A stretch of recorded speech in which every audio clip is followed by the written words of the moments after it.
Revista Espírita, mês de novembro de 1860. Nós vamos iniciando aqui com o nosso Conversas Familiares de Além Túmulo. Baltazar, o Espírito Gastrônomo. Depois nós vamos aqui com uma poesia de um espírita ao seu espírito familiar. E depois, relações afetuosas dos espíritos. Uma discussão bastante interessante aqui para o nosso encontro de hoje. E nós vamos então, deixa eu só concluir aqui isso um instante.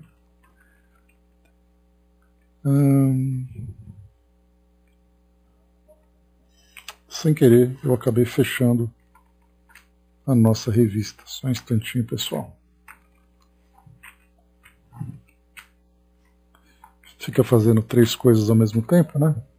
Não presta atenção e dá nisso, mas já está aberta. Vamos lá.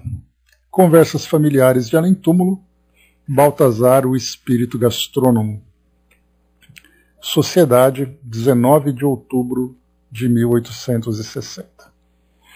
Então, lembrando que nós estamos no mês de novembro, né? Então Kardec vai acumulando todo esse material que vai chegando, né, nos meses anteriores, e depois ele junta tudo para a edição seguinte aqui da nossa revista. Vamos lá. Só um instante. Bom dia, Chaconete.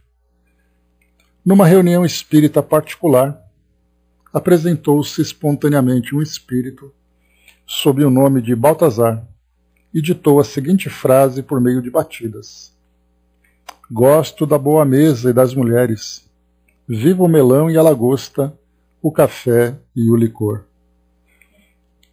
Pareceu-nos que tais disposições de um habitante do mundo invisível poderiam dar lugar a um estudo sério, do qual poderíamos tirar um ensinamento instrutivo sobre as faculdades e as sensações de certos espíritos.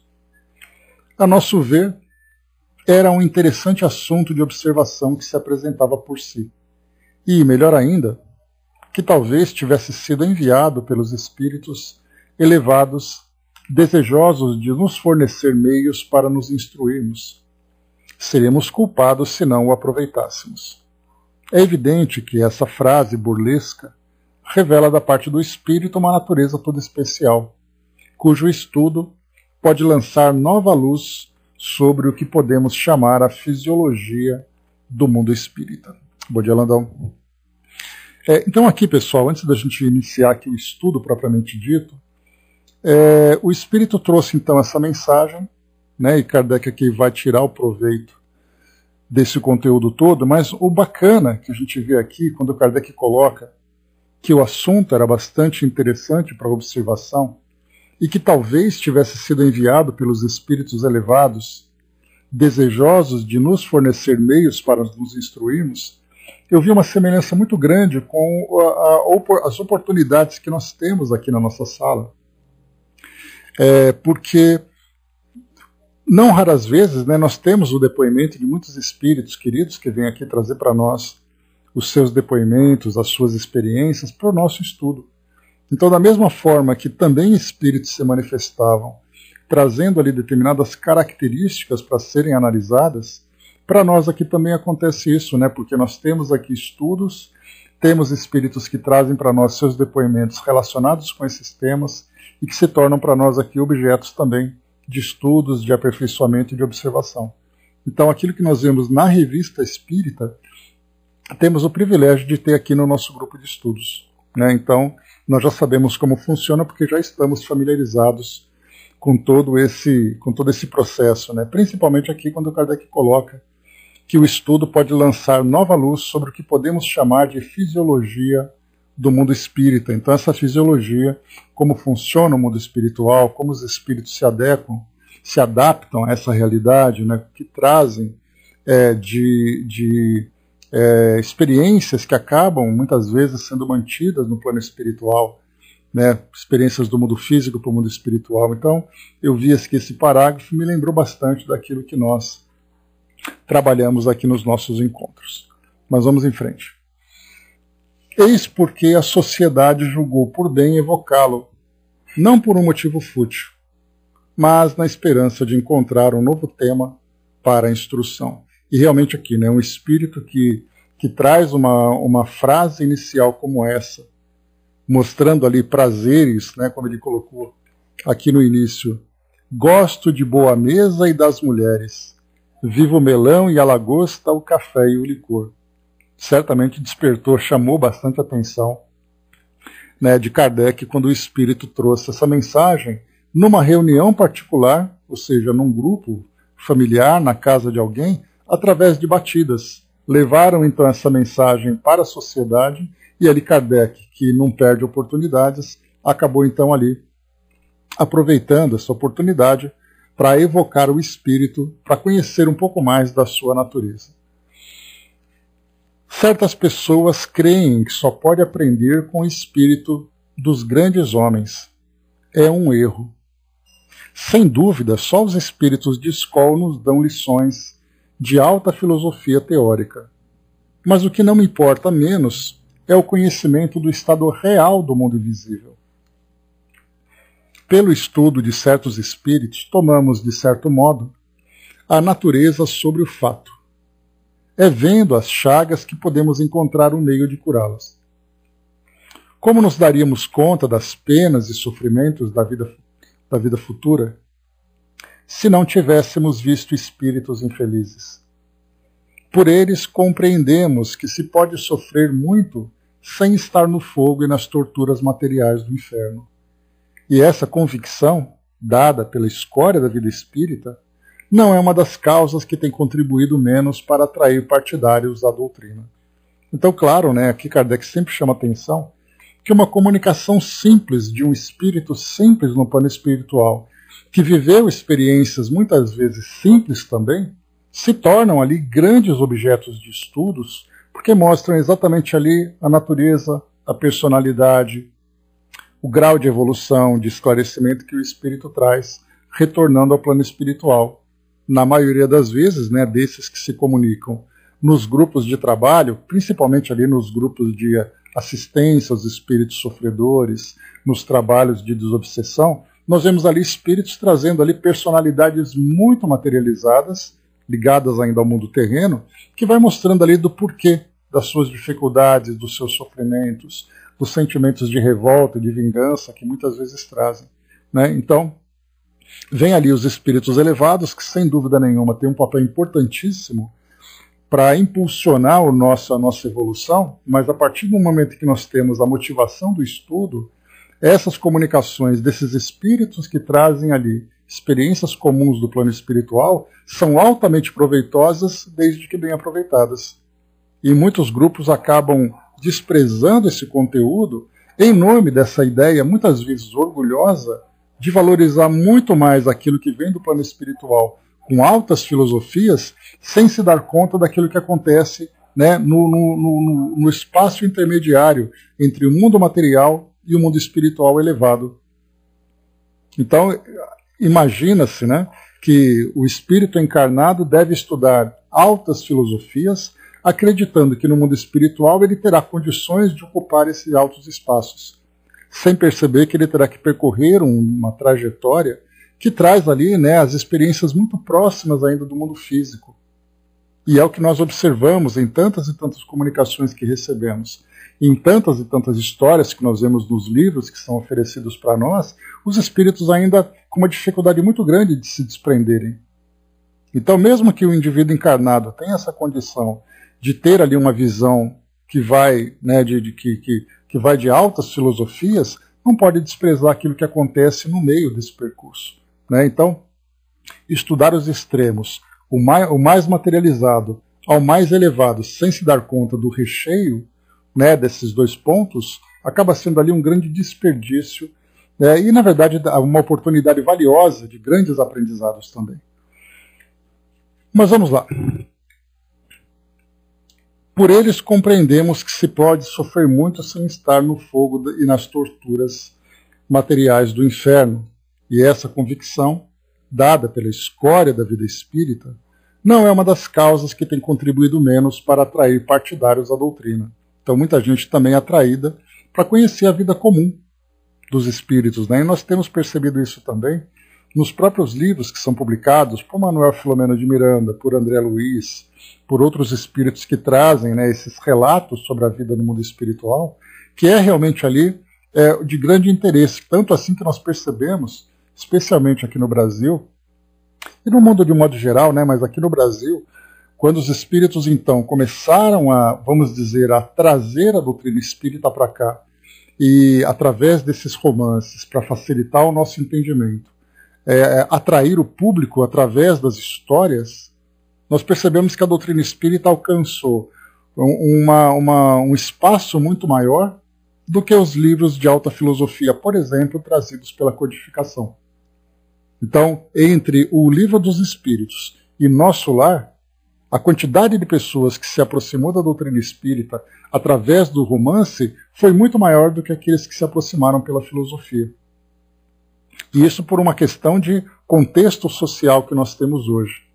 Na época, Kardec tinha ali, né, o Livro dos Espíritos e começou a atrair principalmente aquelas pessoas que, vamos dizer assim, fazia parte de um grupo mais elitizado.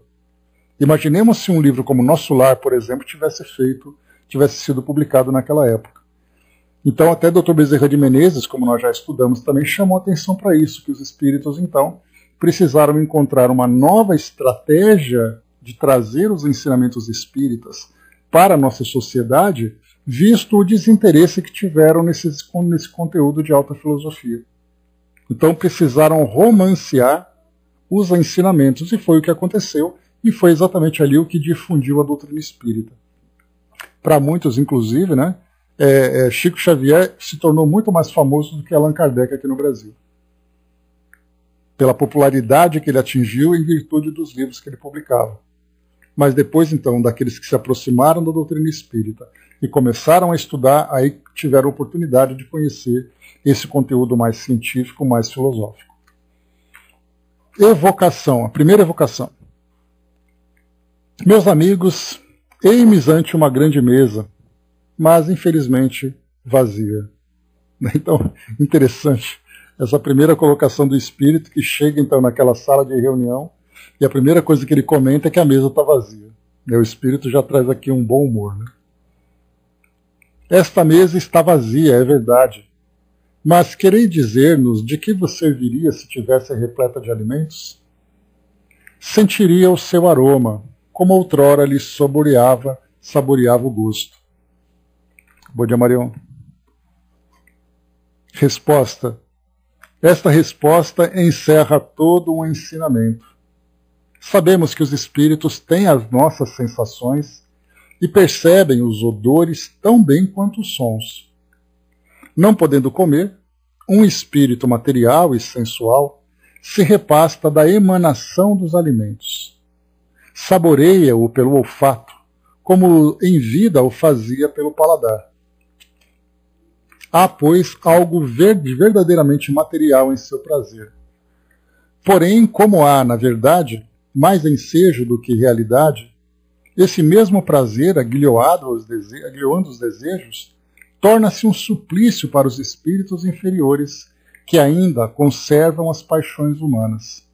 Então, quando Kardec coloca aqui no início que essa resposta encerra todo o ensinamento, traz exatamente isso. Quantos espíritos que frequentam churrascarias, frequentam boates, frequentam tabacarias, né? A gente lembra até mesmo do filme Ghost, naquela passagem em que o espírito Sam estava lá no metrô e encontrou aquele espírito que era ali como se fosse um habitante daquele local. E aí então, na estação, ele se depara com aquela máquina de cigarros, né? E ele quebra o vidro e depois ele fala, né, da saudade que ele tinha daquela tragada no cigarro. E é exatamente o que Kardec coloca aqui. Torna-se um suplício para os espíritos inferiores que ainda conservam as paixões humanas. Isso se dá nos vícios, isso se dá nos hábitos, seja nas sensações físicas, enfim, tudo aquilo que envolve, né, os prazeres do mundo material, em que nós ali estimulamos as nossas sensações, os nossos sentidos.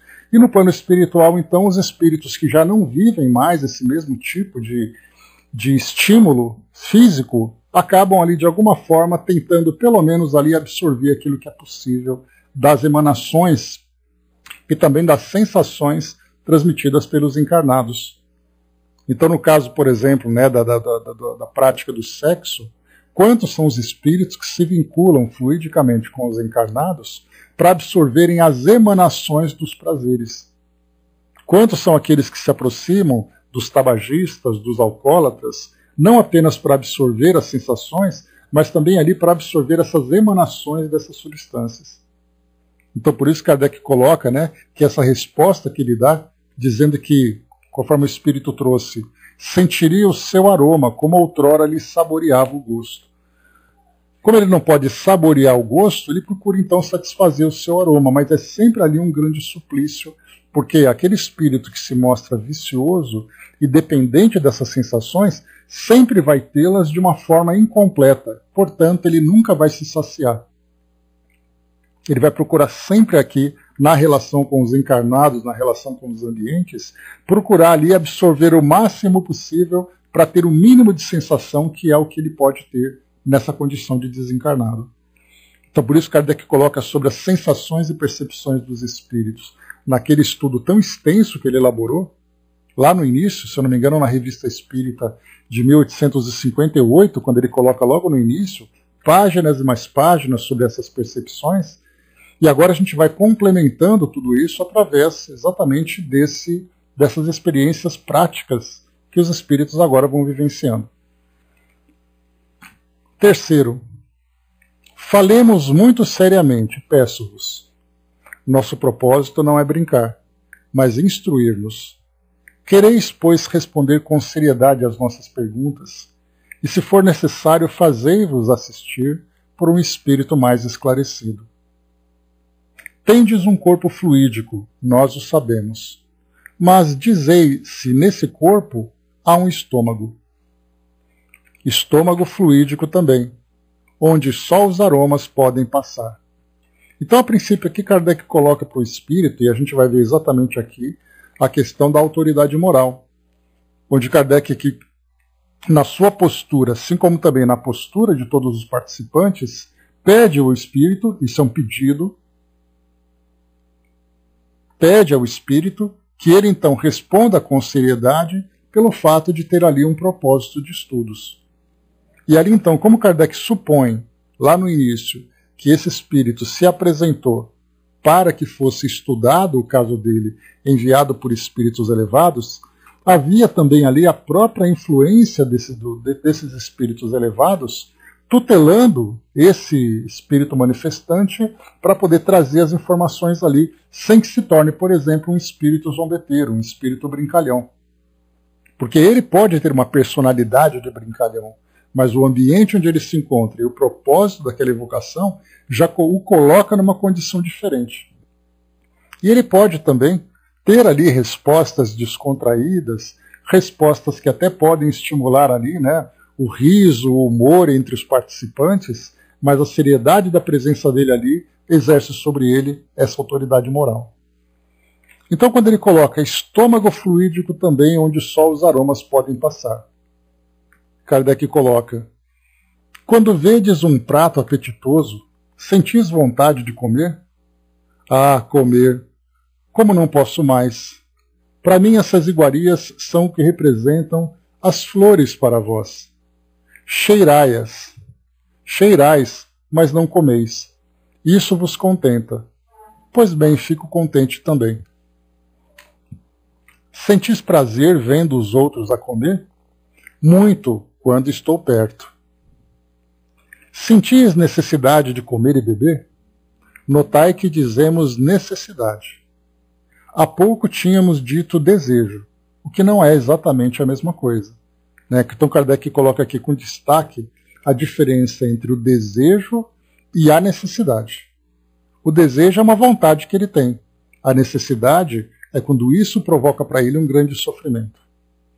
Necessidade não, mas desejo sim, sempre. Aqui me fez lembrar, eu assisti a um documentário e, terminando esse documentário, veio o trecho de um outro que passava em seguida, que é um programa chamado As Comidas que Trazem História. E ali eu vi pouca coisa, foi logo assim um pedacinho. e mostrava a história daquelas coxinhas empanadas, daqueles frangos empanados que se comem muito nos Estados Unidos. Hoje nós temos empresas, né, como KFC, por exemplo, que é especializada nesses frangos fritos e tudo mais. E mostrou, nesse trecho, um grupo de jovens no restaurante, numa lanchonete, e o jovem comia com as mãos, parecendo realmente assim, alguém que brincava com a comida, e não que se alimentava por necessidade. Então tinha aquele copo enorme de cerveja, as mãos e a boca lambuzadas com aquele frango, e ele comia e todo mundo em volta se divertia. E aí quando eu vi aquilo, me deu aquela sensação de perceber, né, o quão pequenos nós somos ainda em termos de valorização do corpo, valorização da oportunidade que nós temos.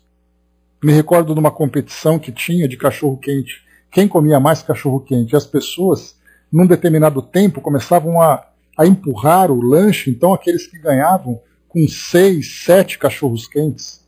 Competição de pizza, competição daquilo e tudo mais.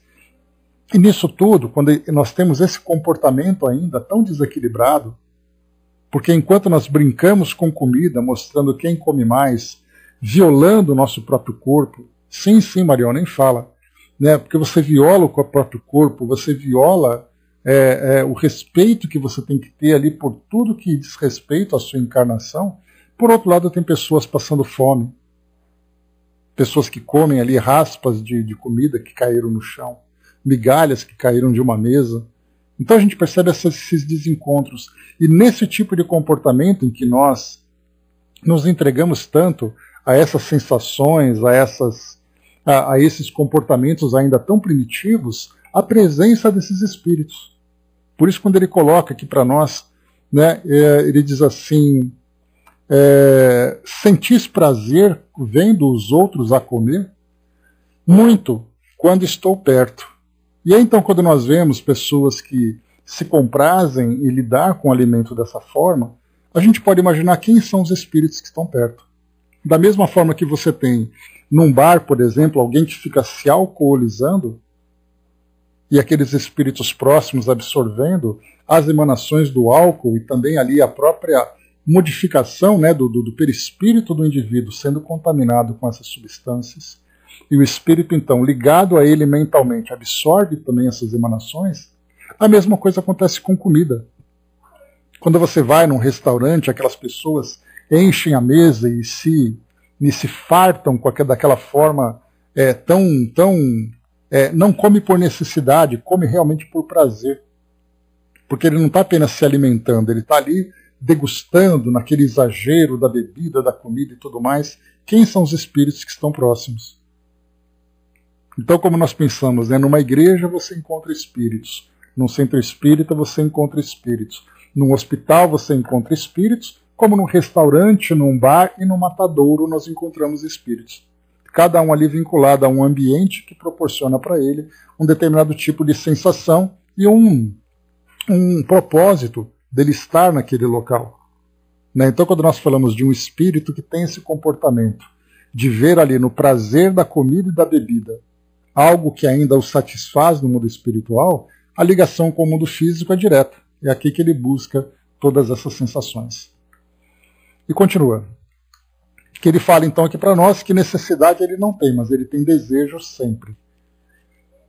Esse desejo fica plenamente satisfeito pelo aroma que aspirais? É para vós como se realmente comesseis? É como se vos perguntasse se a visão de um objeto que desejais ardentemente substitui a posse desse objeto. Então a gente vê aqui que a resposta que ele deu, apesar, né, do comportamento ali tão descontraído que ele teve no início, essa resposta ela é muito, muito objetiva. Ela é bastante compreensível para nós. Então o espírito absorver o aroma e se alimentar daquilo não é a mesma coisa. Por isso, então, mais uma vez, se torna, para aquele espírito apegado ainda às sensações do mundo material, uma tortura constante, porque ele nunca consegue se satisfazer. E daí, então, aquela necessidade de estar sempre próximo, vivendo apenas em função daquilo para obter o mínimo que ele poderia ter em termos de sensação. Pareceria, conforme isso, que o desejo que experimentais deve ser um verdadeiro suplício, pois não há prazer real. Suplício bem maior do que imaginais. Mas eu procuro atordoar-me, criando-me a ilusão. E aí, então a gente vai ver o que a mente desse espírito é capaz de criar para que ele possa viver dessa ilusão. Então ele pode mudar ali o ambiente em torno dele, plasmando esses locais, essas circunstâncias onde ele poderia se iludir. Viveria apenas em função, né, dos prazeres que são produzidos na mente, vivendo através, literalmente, de fantasias. Vosso estado nos parece bastante material. Dizei-nos, dormis algumas vezes? Não, adoro caminhar sem destino por toda parte. E aqui, né, se Kardec perguntasse se esse caminhar dele seria entre os encarnados ou seria ali nos ambientes do plano espiritual, nós teríamos como resposta aqui, né, bem fácil de perceber que ele buscaria essas sensações aqui junto aos encarnados. O tempo vos parece longo? Por vezes vos aborreceis? Não, percorro as feiras e os mercados. Vou ver a chegada da pescaria, com quem me ocupo bastante. Então lembra, né, que eu falei para vocês, né, de restaurantes, bares. Agora nós vemos feiras, mercados, portos, né, onde chegam ali os peixes, a pescaria. São espíritos ainda muito ligados realmente, não apenas às sensações, mas à própria rotina do mundo material. Pode mandar, Dudu, por favor. Antes da gente continuar aqui. Que agora ele vai começar a trazer para nós um pouquinho da vida na Terra. Vamos lá? Muito obrigado desde já. Irmão querido, trago na voz escrita do moço que vos escreve, através da sua mediunidade, a certeza de que tudo englobado dentro das lições trazidas pelos seus estudos, que só nos ajuda em muito com os segredos escondidos durante milênios. E com a ajuda do nosso amigo Allan Kardec, com tantas linhas traçadas, e por nosso querido Chico, quantas vozes foram escritas através de muitos irmãos e irmãs que trabalham na luz do nosso Espiritismo. Portanto, irmão, o que tu colocas com o seu depoimento inicial só mostra que o caminho será sempre a troca sua com a nossa, e assim vamos trazendo uma pequena melhora no entendimento de quem precisa saber das coisas que ninguém poderia ser informado. Agora, sabendo que todos nós daqui podemos estar junto a ti, recriando e adentrando em sua casa, juntamos o que tu trazes a nós, e nós daqui, estudando junto a vós, vamos aprendendo também muita coisa que nós até sabíamos, mas que precisávamos escutar novamente. Então, irmão amado, faça da sua voz a voz que precisamos escutar e ler, e com isso levar, através dos seus amigos médiuns, a pequena colaboração de algo que nós trazemos por vezes e assim concluir mais um passo, um espaço na nossa evolução, como nós espíritos queremos. Obrigado em nome de todos nós que daqui estaremos sempre aí com o maior prazer de aprender um pouco mais do que tu passas ao seu grupo, e a nós daqui que felizes aprendemos e relembramos um pouco mais de tudo que já havíamos estudado, mas que fixado só traz uma melhora a todos nós. Deus te proteja e que Ele possa fortalecer o seu grupo como irmãos que querem de verdade saber um pouco mais. Então, querida amiga Silvia, muito obrigado, seja sempre bem-vinda aqui conosco. E é realmente um prazer, né? Aquilo que eu sempre comentei com vocês, o que Kardec, né, ela faz referência aqui, aquele trecho, né, em que Kardec comenta sobre a importância de nós conhecermos o mundo espiritual através de quem vive no mundo espiritual. Né? Porque a gente vê que estudarmos através da filosofia é muito interessante. Né? Eu me recordo, como eu sempre comento com vocês, de um trecho, uma pequena fala de um filme, o filme Jurassic Park 3, em que o paleontólogo conversava com o garoto, quando ele dizia assim, né, tem uma diferença entre os astrônomos e os astronautas. Os astrônomos estudam as estrelas de longe. Os astronautas vão até as estrelas. Então aqui muitas vezes nós nos preocupamos em estudarmos a filosofia do mundo espiritual sem conhecermos o mundo espiritual. E aí quando nós temos esse intercâmbio com esses irmãos que vão trazendo para nós as suas histórias, as suas experiências, os seus ensinamentos e tudo mais, nós aprendemos a conhecer o mundo espiritual, de fato como ele é, contado por quem vive no mundo espiritual, né? Então assim, né, esse depoimento só traz para nós, né, essa vontade cada vez maior de continuarmos estudando e aprendendo com vocês, porque agora, né, aprender sem conviver com vocês não tem graça nenhuma mais, né? É aquele estudo frio, estudo vazio, né, em que apenas acumula conhecimento e a gente não tem essa convivência e essas sensações de realmente participar com vocês aí do mundo dos espíritos. E nos sentimos muito mais próximos também, né, André? Bom dia, Didman. Mas obrigado mais uma vez, querida Silvia, e a todos os grupos, né, todos os amigos que estão aí participando dos grupos de estudos conosco, que, né, se dedicam aqui e se dispõem a participar conosco aqui desse nosso estudo tão simples, mas feito com muito amor, com toda certeza. Muito bem, vamos lá. Então nós temos aqui Kardec perguntando para ele, então, a respeito do tempo, né? Então esse tempo para ele acaba sendo passado através de distrações, porque é isso que ele se dedica, essas distrações que vão então fazendo com que ele satisfaça esse desejo, eu ia falar necessidade, mas nós percebemos que existe a diferença entre os dois agora, né? Ele não tem necessidades porque ele sabe que ele é um espírito que não precisa se alimentar. Mas, ao mesmo tempo, agora nós sabemos que é um desejo porque é aquilo que ele precisa para poder se sentir bem, né? Então, por nesse caso aqui, então, o tempo para ele não parece longo e nem ele se aborrece. Mas ele procura, então, estar sempre nesses ambientes de feiras, mercados, pescaria. E eu me recordo, não me lembro exatamente do livro, mas eu me lembro que era no Rio de Janeiro, a história se desenvolvia no Rio de Janeiro, naquela época em que o Jockey Club era um point da sociedade. Hoje não mais, né? Hoje as corridas de cavalo aqui no Brasil, elas têm pouca importância para o público em geral, né? Hoje nós temos os estádios, nós temos ali todos os ambientes onde nós nos entretemos, né? Mas eu me recordo que naquela época o Jockey Club era um lugar e o espírito precisava muito de apostas.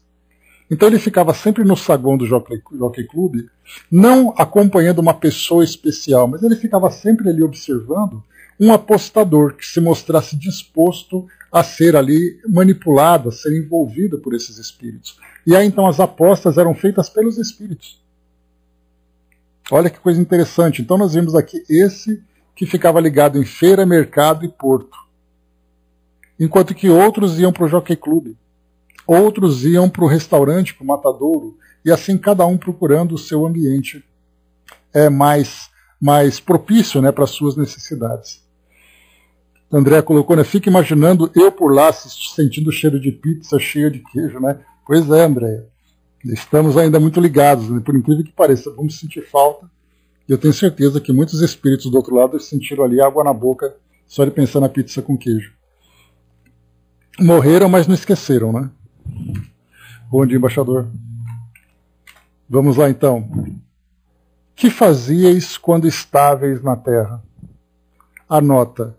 Alguém diz, sem dúvida era cozinheiro. A resposta, eu era apreciador da boa mesa, não glutão. Advogado, filho de gastrônomo, neto de gastrônomo. Meus pais foram fermiers generux. Aqui significa, deixa eu pegar aqui o financista que no antigo regime, tinha direito de cobrar impostos mediante pagamento de certa quantia fixa ao tesouro francês. Né? Então aqui, era como se fosse cobrador de impostos. Né? Então, na verdade, ele era filho de gastrônomo e neto de gastrônomo. Então, na verdade, ele apreciava a mesa.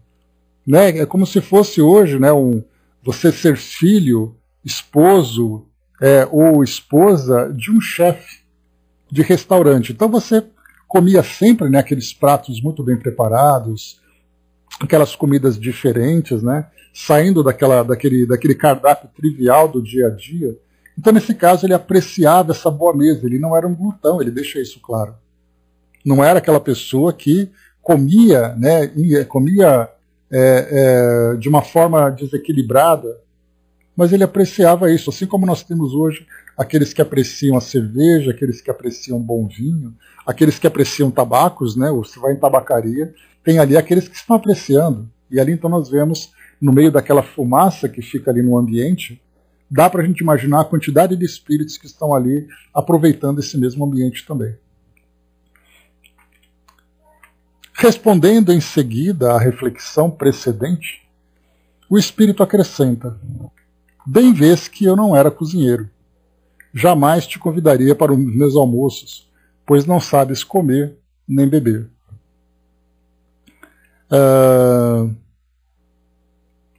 Há muito tempo que morreste? Há cerca de 30 anos, com 80 anos de idade. Ou seja, quando se fala que ele desencarnou há 30 anos, são 30 anos nessa condição. Dá para a gente imaginar o que seriam 30 anos nossos, aqui da nossa vida terrena, vivendo dessa forma. Lembrando que aqui não nos dá de uma forma clara a ideia de que ele é um espírito que simplesmente desperdiça o seu tempo. Mas aparentemente, pelas atividades que ele descreve, é aquele espírito que fica vivendo um dia depois do outro, em busca dessas sensações. Vedes outros espíritos mais felizes do que vós? Sim, vejo alguns cuja felicidade consiste em louvar a Deus. Ainda não conheço isso. Meus pensamentos continuam vinculados à terra. Então a resposta aqui já veio para nós, né? Então é aquele espírito que ele não que ele não queira ou não saiba como, mas ele ainda tem embora ele busque esses desejos, elas se tornam para ele quase que uma necessidade, porque ele não consegue ainda se desprender desses hábitos, né, que o vinculam aqui à Terra, ao contrário de se desenvolver como espírito que era.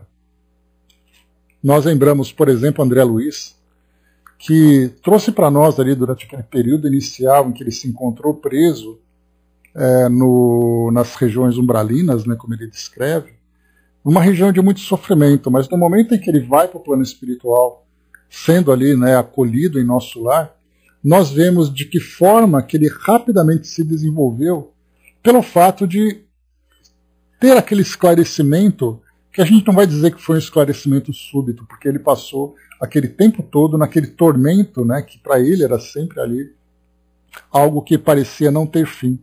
No momento em que ele foi acolhido, ele rapidamente se desenvolveu. Aqui nós temos esse espírito que, embora não esteja preso, vinculado a essas regiões umbralinas, está aqui entre nós, vivendo aqui as atividades comuns do nosso dia a dia. E para ele isso é uma necessidade, porque é o mundo com o qual ele está habituado. Mesmo sendo convidado, e certamente ele o foi, porque a gente lembra que os espíritos sempre percebem ali como ele vê, vejo alguns cuja felicidade consiste em louvar a Deus. E certamente aquele já foi convidado, já foi ali orientado de que forma que ele pode fazer isso. Mas ali, como a gente percebe, ele recusou, porque ele prefere continuar ainda vivendo dessa mesma forma. Então cada espírito tem o seu tempo. E para eles, quando nós falamos em colônias espirituais, em trabalhos no mundo espiritual, isso para eles é uma grande tortura. Da mesma forma que eu me lembro, como eu comentei com vocês já, que os espíritos que vivem nesses ambientes do plano espiritual, nessas colônias, nessas comunidades, dizem que para muitos espíritos ainda muito ligados às sensações físicas, viver nessas colônias é uma tortura. Porque é um ambiente monótono, chato, sem os prazeres que eles desejam, de acordo com aquilo que eles buscam. Então não é simplesmente pegar um espírito e colocar numa colônia como se ele fosse viver muito bem adaptado a esse local. Eles querem sair daquilo porque eles querem viver aqui no mundo físico. Porque é aqui que se encontra exatamente ali o seu modo de viver. E aí quando eu, nessa passagem, né, que falava sobre essa monotonia do mundo espiritual, falava sobre o entretenimento.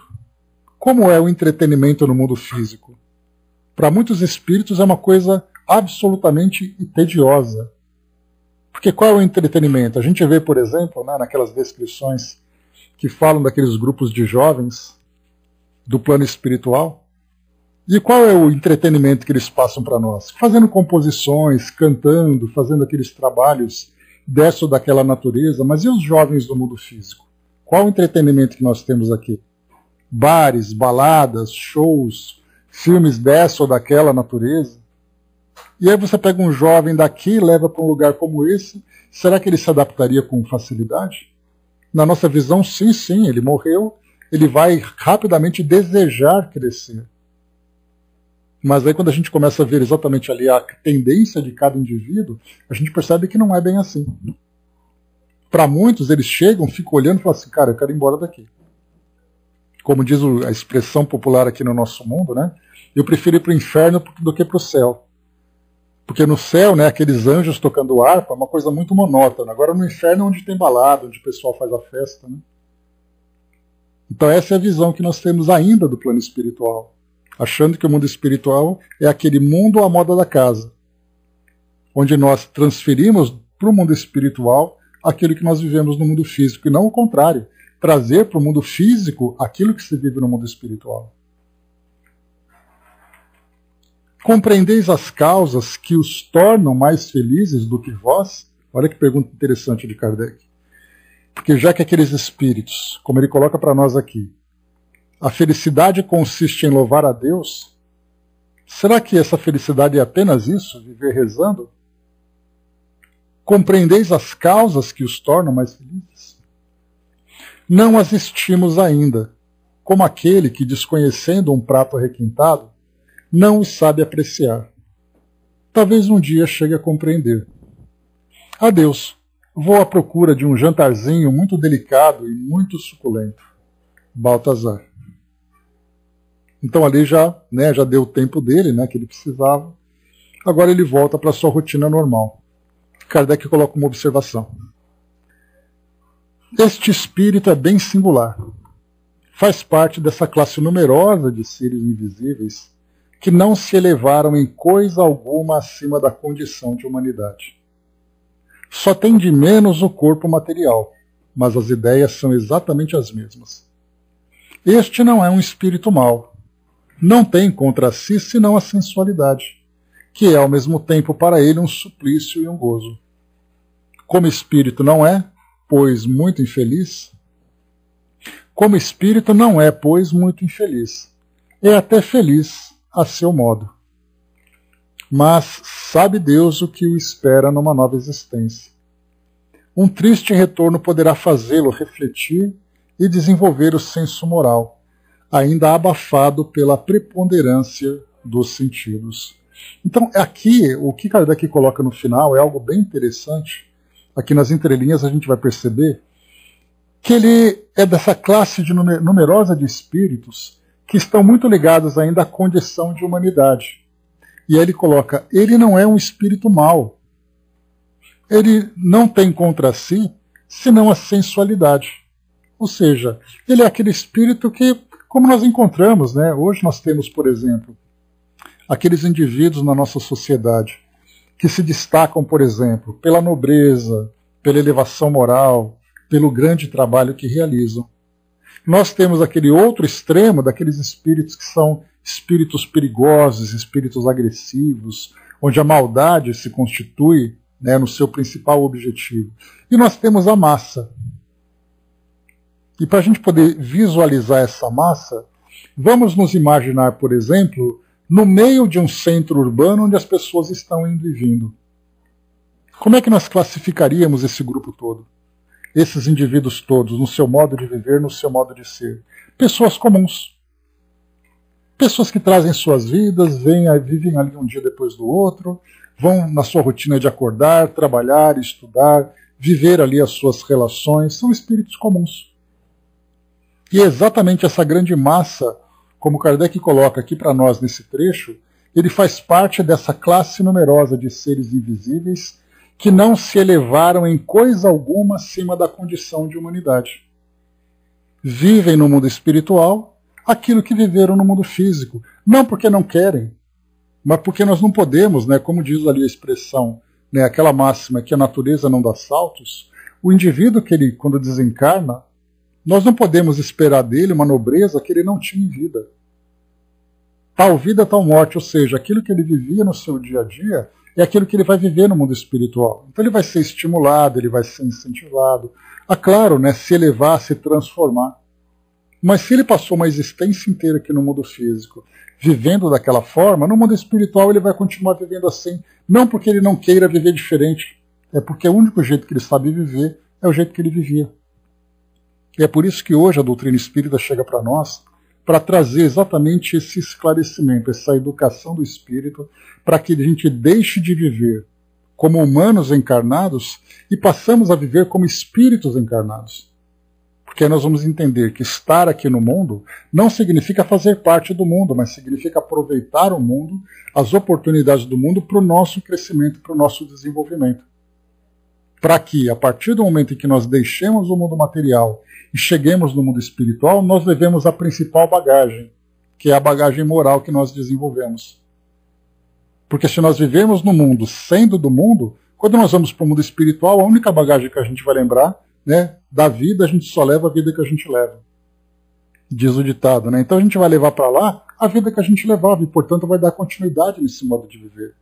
Só que agora trazendo ali para nós todas as dificuldades, a consciência do espírito, aquela ideia que a gente coloca, né?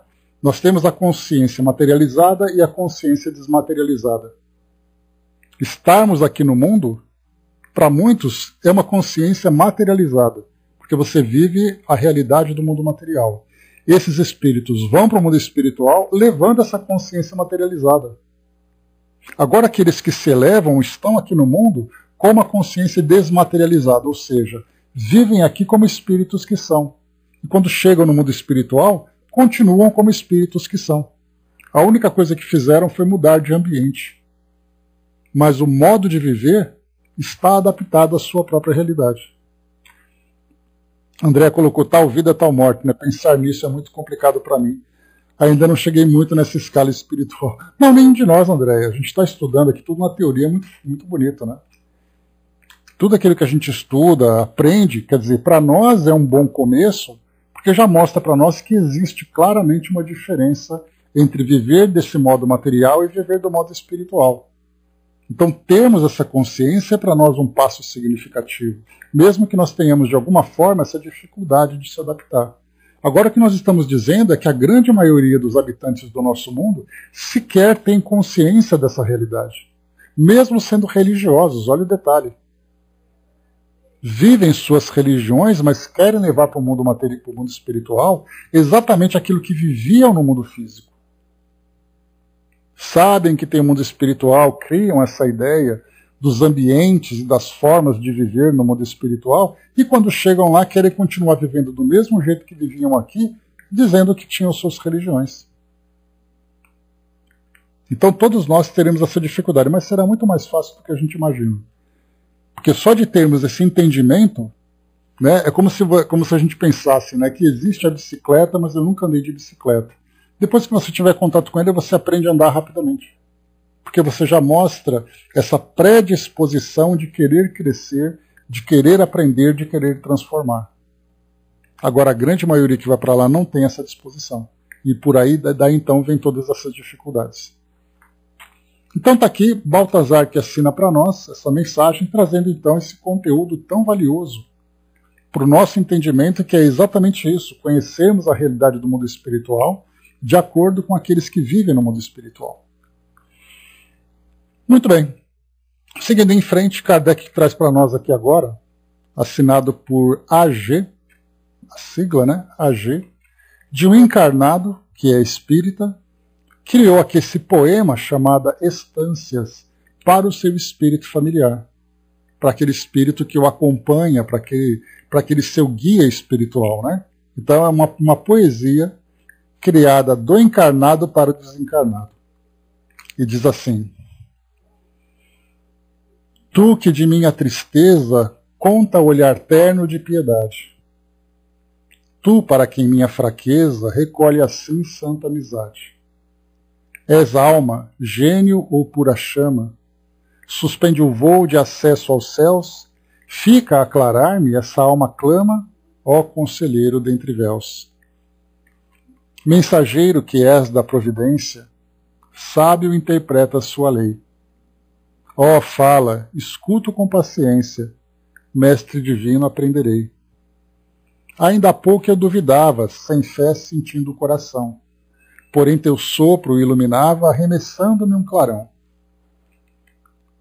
Assim, ó Deus ser adorável, Pai muito mais que Criador, pois com ternura, inefável, dá-nos um anjo em nossa dor. Em cada qual, ó maravilha, tem um celeste guardião.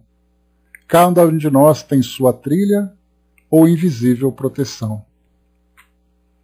Amável ser que me consola, bendito irmão doce e piedoso, com quem minha alma em luz se evola, com ele evole ao céu radioso. Amo-te sim, ser tutelar, em tuas mãos feliz afã. Sigo-te, estrela, que a clarear, vens nosso céu nesse amanhã. Então aqui, essa poesia em homenagem ao Espírito Protetor, que fazemos aqui uma homenagem de todos nós aos nossos protetores, né? Que chegam aqui até nós, ouvindo aqui, né, as nossas dores, as nossas lamentações, mas também acompanham, né, as nossas alegrias, as nossas verdadeiras alegrias, né? Vai com Deus, André, bom dia. Bom congresso para todos nós. Então está aqui essa poesia trazida em homenagem a esse espírito que Kardec então publica aqui para nós no livro, né, como sendo aqui uma inspiração para todos nós. Muito bem, avançando, próximo artigo, Relações Afetuosas dos Espíritos. Comentários sobre o ditado espontâneo publicado na revista do mês de outubro de 1860, sob o título de O Despertar do Espírito. Aqui nós vamos perceber que eu cheguei a comentar com vocês quando eu li, e foi um comentário absolutamente espontâneo, porque eu não tinha chegado ainda aqui nesse artigo, porque quando nós estudamos do Espírito Georges, quando ele trouxe para nós todo aquele conteúdo, deixa eu pegar aqui rapidamente, que ele tinha trazido para nós aqui. Pera lá. Tá aqui, ó. Mês de outubro, dissertações espíritas.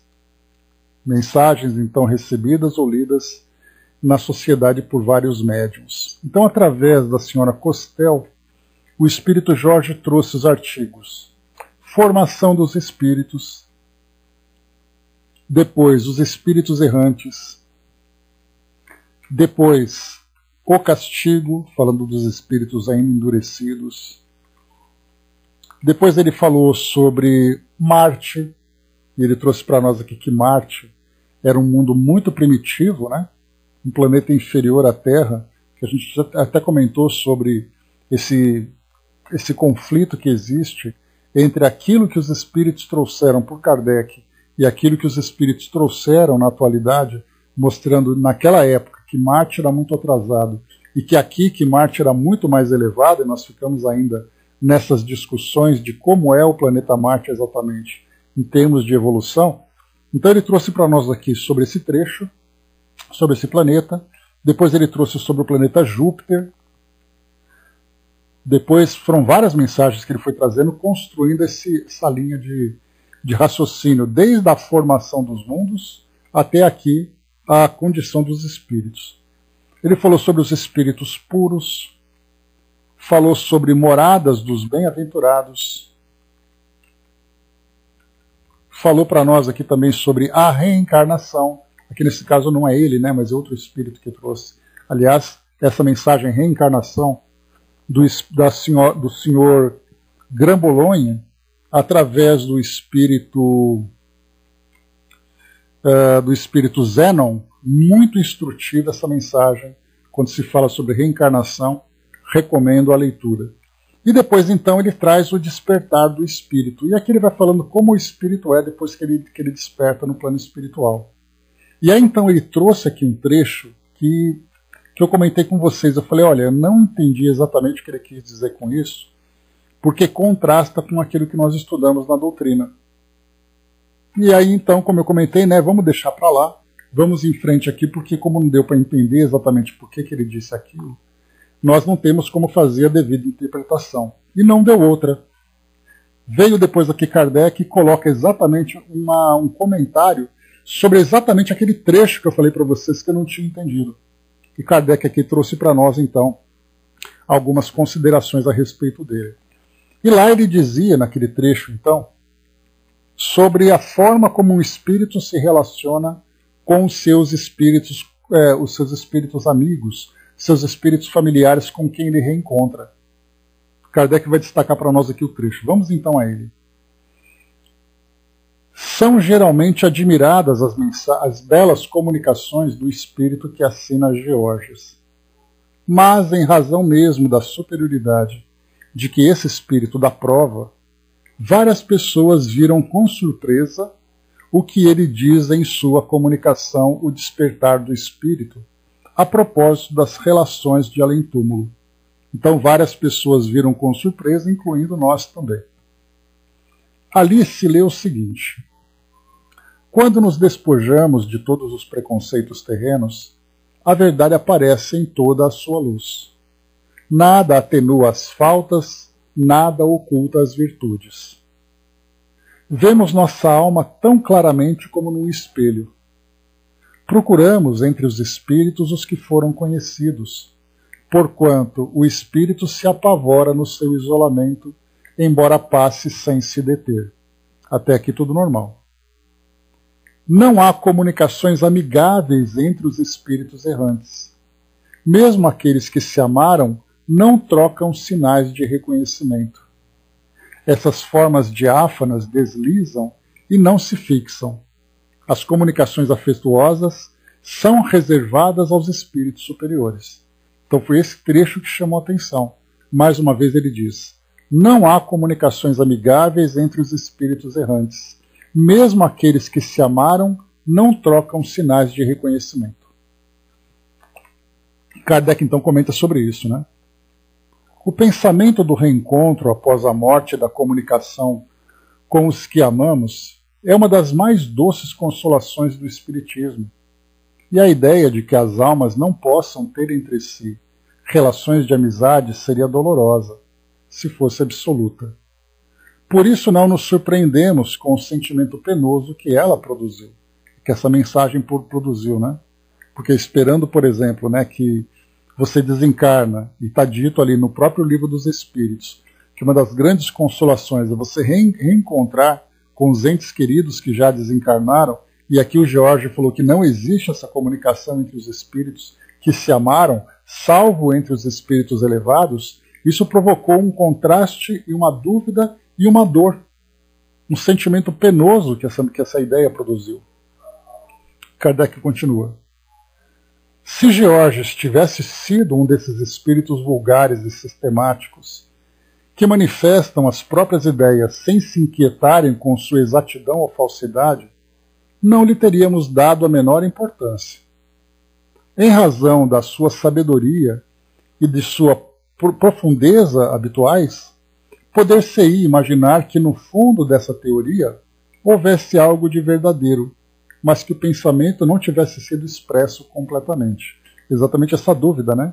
Porque, como nós vimos, quando nós começamos a estudar sobre Georges, Kardec perguntou, e ele constou isso, né, ele trouxe essa resposta lá dos boletins da sociedade, quando ele perguntou para São Luís a respeito de Georges, se realmente ele era um espírito elevado, como ele demonstrava. E a resposta de São Luís foi afirmativa, dizendo que sim, ele era um espírito esclarecido. Por isso, então, Kardec coloca, né, em razão da sua sabedoria e profundeza, talvez aquilo que ele expressou não tenha sido claro para o nosso entendimento. Nós vamos lá. É, com efeito, o que resulta das explicações que pedimos. Temos, pois, uma prova a mais de que nada se deve aceitar sem o haver submetido ao controle da razão. E aqui a razão e os fatos nos dizem que essa teoria não poderia ser absoluta. Se o isolamento fosse uma propriedade inerente à erraticidade, tal estado seria um verdadeiro suplício, tanto mais penoso quanto pode prolongar-se por muitos séculos.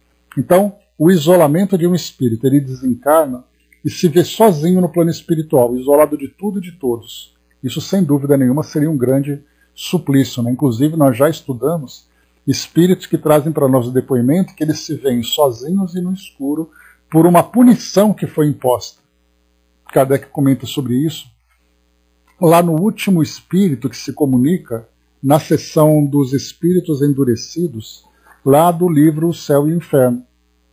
Quando Kardec coloca que existe uma força que nós desconhecemos que impõe ao espírito esse castigo, onde ele fica isolado, onde ele fica ali sofrendo esse isolamento como uma consequência do seu modo de vida. Então, realmente, aqui seria, principalmente quando se prolonga por muitos séculos. E nós vimos isso lá no livro, lá no depoimento de A História de um Danado ou o Espírito de Castanel da Rei, que ele cometeu um assassinato, matou o irmão e a sua própria esposa, e depois ele ficou quase 200 anos, ali mais de 200 anos, isolado, revivendo aquele assassinato. Então, certamente, isso foi uma grande punição para ele. Sabemos, por experiência, que a privação da vista dos que amamos é uma punição para certos espíritos. Mas também sabemos que muitos são felizes por se encontrarem, que ao sairmos dessa vida, os nossos amigos do mundo espírita nos vêm receber e nos ajudam a nos desembaraçarmos das vestes materiais e que nada é mais penoso do que não encontrar nenhuma alma benevolente nesse mesmo momento solene. Esta doutrina consoladora seria uma quimera? Ou seja, né, seria ali uma fantasia? Não, não pode ser. Porquanto não é apenas o resultado de um ensino. São as próprias almas, felizes ou sofredoras, que vêm descrever a sua situação. Referência àquilo que nós comentamos anteriormente, né? Sabemos que os espíritos se reúnem e combinam entre si para agir de comum acordo, com mais força em certas ocasiões, tanto para o mal quanto para o bem. Que os espíritos que não possuem os necessários conhecimentos para responder às perguntas que lhes são dirigidas, podem ser assistidos por espíritos mais esclarecidos. Que estes têm por missão ajudar com seus conselhos o progresso dos espíritos mais atrasados.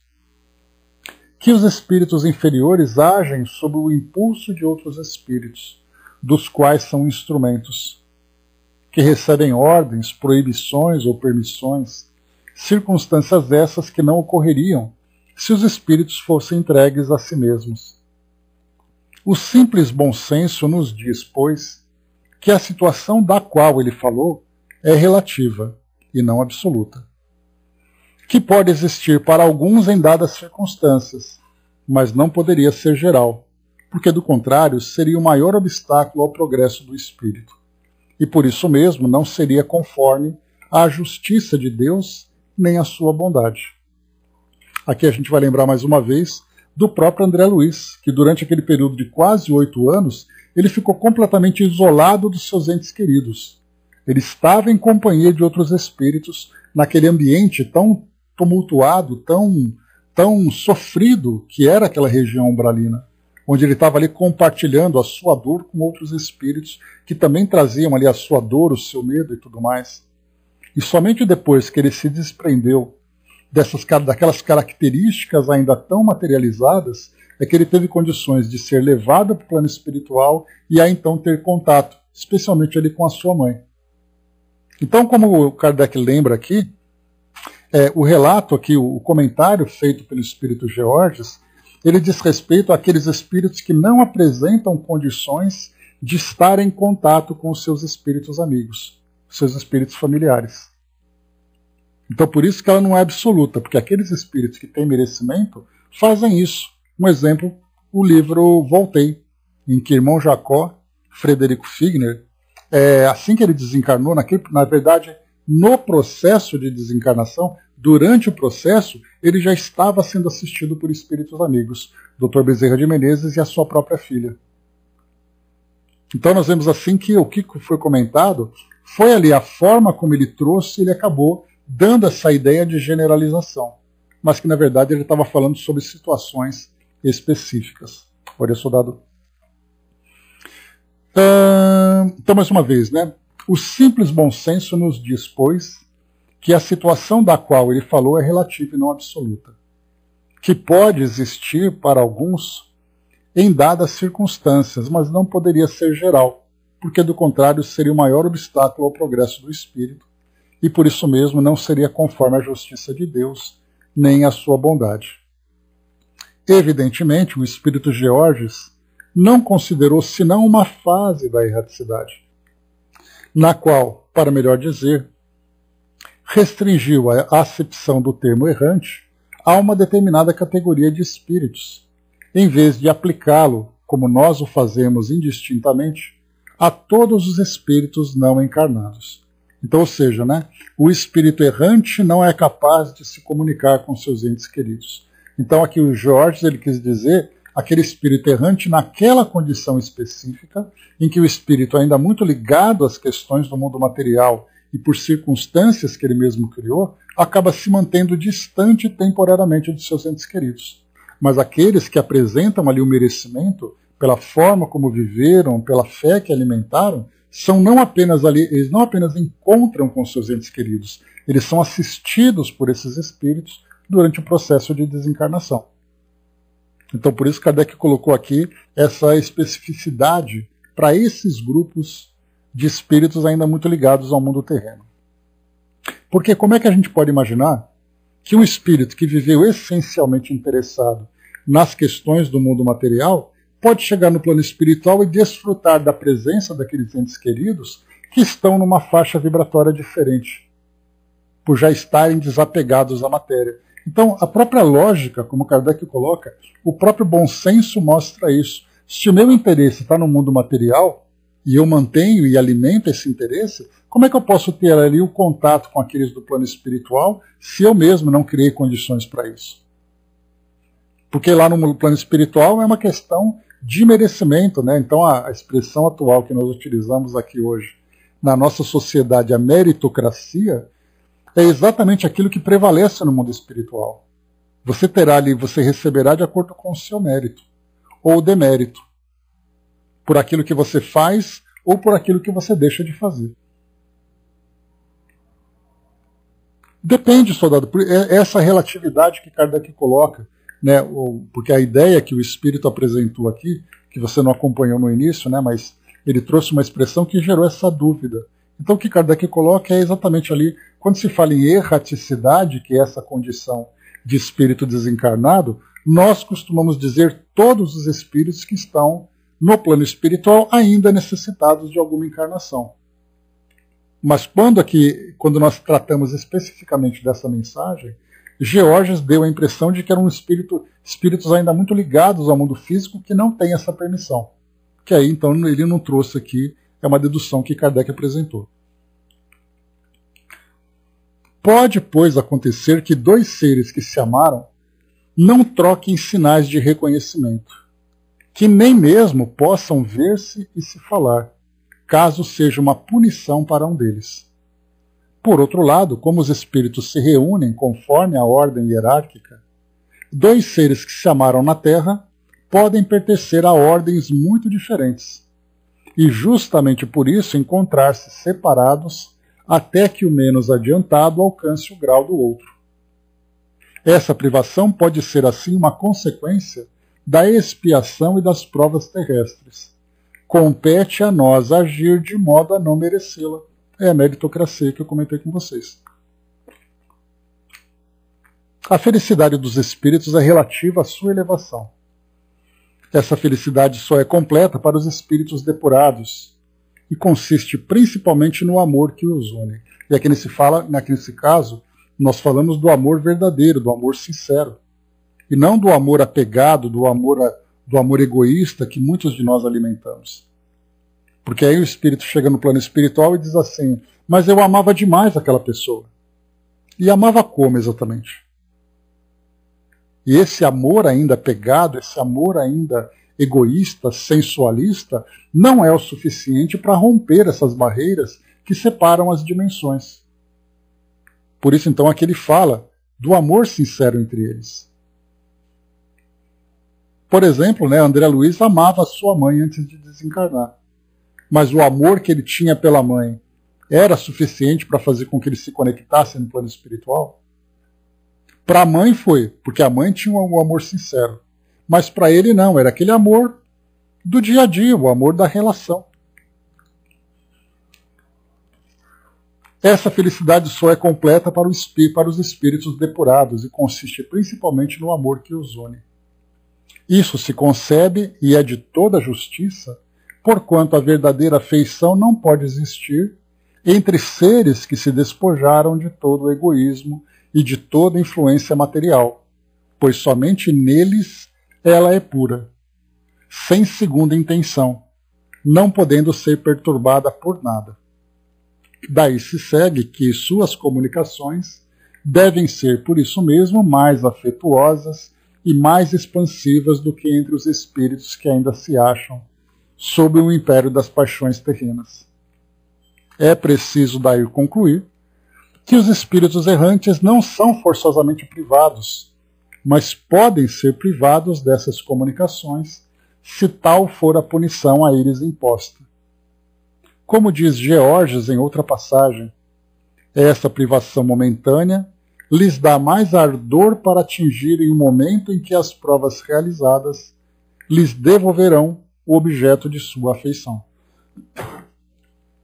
Portanto, essa privação não é um estado normal dos espíritos errantes, mas uma expiação para os que a mereceram, uma das 1001 variedades que nos esperam na outra vida, quando tivermos desmerecido nesta. Então Kardec foi muito claro agora, bastante esclarecedor, sobre aquele comentário feito por Georges, trazendo para nós ali um entendimento mais claro. Né? O soldado colocou, né? Ou seja, nós vamos carregar um fardo de alguma infelicidade até nos depurarmos espiritualmente, o que é parte do nosso modo de viver. Né? Então, trazendo para nós aqui, então, pessoal, esses nossos temas, né? Dudu colocou o ágape ali em cima. Né? Deixa eu ver o que é o ágape. Deixa eu pegar um dicionário aqui para nós. Espera aí. Rapidinho.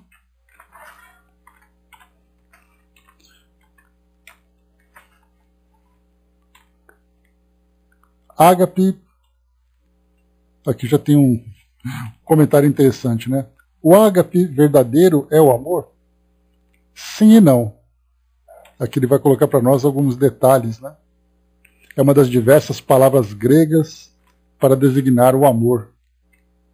Então temos aqui, quando chegarmos nessa condição de elevação, é que nós vamos conseguir viver realmente esse amor verdadeiro. Né? E é exatamente aquilo, né, que os espíritos trazem para nós a respeito dos planos mais elevados, dos planos superiores, onde a linguagem verdadeira entre os espíritos é a linguagem do amor. Né? Então, quer dizer, esse amor, a gente sabe, né, conforme André Luiz trouxe para nós, lá no Evolução em Dois Mundos, em que nós vimos, tanto espiritualmente como materialmente, a evolução de todos os seres, os sentimentos, a inteligência, as virtudes, né, tudo isso vai se desenvolvendo gradualmente. Nós estamos vivendo ainda essa fase inicial, né, inicial não, né, já está um pouco desenvolvida, a gente não vai se limitar tanto assim, mas a gente já começa a viver essas grandes sensações, essas grandes emoções, na verdade. Mas ainda ela vem bastante contaminada ainda com as nossas imperfeições, né, em que o nosso primitivismo ainda acaba fazendo com que se tornem muito contundentes entre nós. O amor, né, a religião do futuro, quando a gente fala, para nós a religião ainda ela é um conjunto de filosofias, de práticas, né? No plano espiritual, onde toda essa ideia materializada já não existe mais, se vive realmente esse sentimento nobre do amor, só que na sua pureza mais elevada. Pureza essa que nós ainda não compreendemos, né? Mas é aquela linguagem entre os espíritos que não falam, apenas se percebem. E por essa afinidade eles vão então se fortalecendo. Né? Vão trazendo para nós ali então esses ensinamentos. Pois é. Mas é isso, pessoal. Fechando por aqui então, nós paramos aqui agora. O próximo tema do nosso estudo são as dissertações espíritas recebidas ou lidas na sociedade por vários médiuns. E teremos aqui, né, primeiras impressões de um espírito. Olha só, novamente aqui, através da senhora Postel, o espírito Georges, né, dando continuidade naquela série de mensagens, né, que nesse caso foi Delfino de Gerardin, ou Delfino de Gerardin. Depois aqui os órfãos, que Kardec comenta aqui, inclusive, que essa mensagem foi incluída no Evangelho segundo o Espiritismo. Depois aqui, um irmão morto, a sua irmã viva, o cristianismo, o tempo perdido, os sábios, o homem, a firmeza nos trabalhos espíritas,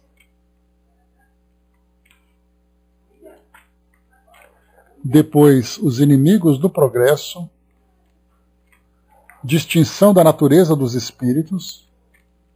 Olha quantas aqui mensagens. Scarron, o nada da vida, os médiuns, a honestidade relativa, proveito dos conselhos, pensamentos avulsos. Então, terminamos por aqui esse conteúdo todo, né, que nós estudaremos no próximo encontro, a partir do próximo encontro.